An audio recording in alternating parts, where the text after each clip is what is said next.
اس وقت ہم لوگ جس شخصیت کی آپ تک آواز اور ان کا انداز پہنچانا چاہ رہے ہیں، پاکستان کے یہ جب بھی پاکستان کی محبت کا ذکر آتا ہے، جب بھی کوئی ذکر آتا ہے دین سے محبت کا، جب بھی ذکر کرتے ہیں ہم پاکستان کے ڈیفنس اینڈ اسٹریٹجک انالیسس کے حوالے سے، پاکستان کے ڈیفنس تھنک ٹینک کے حوالے سے، تو پاکستان کے ایک محب وطن شہری کا نام ہمارے ذہن میں آتا ہے، وہ ہے زاہد حامد صاحب۔ اور آج ہم نے اس اقبال ڈے کے حوالے سے ان سے کچھ بات کی، کل جا کے ایک چھوٹا سا پیکج بنایا، تو آئیں دیکھتے ہیں کہ زاہد صاحب ہمیں آج اقبال ڈے کے حوالے سے کیا پیغام دے رہے ہیں۔ السلام علیکم، یوم اقبال پر خوش آمدید۔ مسلمانوں کے عروج اور نشت ثانیہ کے لیے اللہ نے جس فقیر کو خوشخبریاں دے کر بھیجا وہ علامہ اقبال ہیں۔ آنے والے دور کی جو خوبصورت ترین تصویر اس مفکر پاکستان، اس حکیم الامت نے اس مسلمانوں کو دکھائی، وہ شاندار مستقبل اب مسلمانوں کا منتظر ہے۔ اقبال کو اللہ سبحانہ و تعالیٰ نے اس نسل کے لیے بھیجا تھا جس نے پاکستان بننے کے بعد آنا ہے۔ آنے والے دور میں انشاءاللہ ایک ہوں گے مسلم حرم کی پاسبانی کے لیے، نیل کے ساحل سے لے کر تابہ خاک کاشغر۔ امت مسلمہ کا عروج بھی ہے، خلافت اللہ مناج النبوہ کا احیاء بھی، اور انشاءاللہ مسلمان اپنی اس عظمت رفتہ کو بھی حاصل کریں گے۔ وہ مرد مومن، وہ بندہ مومن، وہ فقراء، وہ فقیر غیور، اس نے بھی پیدا ہونا ہے جو اپنے رب کی رضا میں اس طرح راضی ہوگا کہ خدا اس سے خود پوچھے گا بتا تیری رضا کیا ہے۔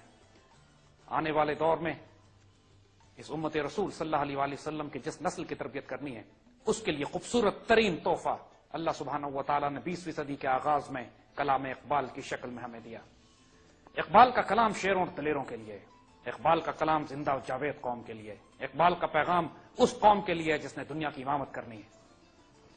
اقبال کا کلام مرد آزاد کے لیے، ایک ایسی قوم جو ہر طرف سے مایوس ہو چکی ہو، ایک ایسی قوم جو ظلمت اور تاریکی اور غلامی کے اندھیروں میں ہو، اس قوم کو زندہ کر کے، اپنے پیروں پہ کھڑا کر کے، اس قوم کو وسط افلاک میں تکبیر مسلسل دینے پر آمادہ کرنے والا شاہین، مرد جلیل، مرد قلندر اور درویش علامہ اقبال۔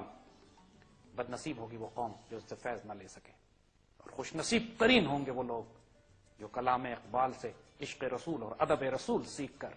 امت مسلمہ کے احیاء کا ذریعہ اور وسیلہ بن سکے۔ اقبال کے کلام کا بنیادی، مرکزی، کلیدی نقطہ ادب رسول اور عشق رسول ہے کہ محمد سے وفا تو نے تو ہم تیرے ہیں، یہ جہاں چیز ہے کیا لوح و قلم تیرے ہیں۔ حضور صلی اللہ علیہ وآلہ وسلم کی محبت، آپ سے تعلق، آپ سے نسبت ایک دفعہ جس قوم میں، جس نوجوان نسل میں پیدا ہو جائے، پھر اس کو اپنی منزل آسمانوں کی بلندیوں پہ نظر آتی ہے۔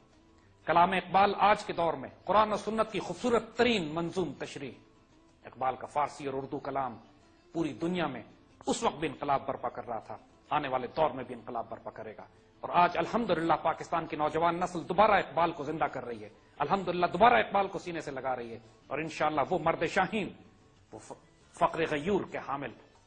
وہ شیر اور دلیر نوجوان پیدا ہوں گے جو پراسرار بھی ہوں گے، جن کو ذوق خدائی بھی ہوگا، جو قاری نظر آئیں گے، حقیقت میں ہوں گے قرآن، اور جن کی ہاں اور نہ میں انشاءاللہ اللہ سبحانہ و تعالیٰ اپنی تقدیر مرتب کرے گا، جو تقدیر کے پابند نہیں ہوں گے، جو احکام الہی کے پابند ہوں گے، اور جو اللہ کے فضل و کرم سے اس مرد آزاد کی طرح ہوں گے۔ اور جناب آپ نے ایک بہت ہی خوبصورت پیکج دیکھا، ایک ایسا پیغام میرے خیال میں جو آپ سب لوگوں کی صرف دلی نہیں بلکہ روحوں تک کی گہرائیوں میں اتر گیا ہوگا۔ اور صرف یہ کچھ الفاظ نہیں تھے، یہ جسے کہتے ہیں کہ جب اقبال کا کلام جو ہے اور حضور صلی اللہ علیہ وسلم کے سیرت جو ہے، یہ تمام چیزیں جب کسی کے دل میں ڈائریکٹ اتر جاتی ہیں تو ایسے مرد مجاہد زاہد حامد جیسے لوگ ہمارے سامنے آتے ہیں، تو وی سلیوٹ ٹو ہم، اور انہوں نے بہت خوبصورت پیغام دیا ہمیں، ہماری پورے ملک و قوم کو اور تمام روحی کے دیکھنے والوں کو۔ تو شکریہ۔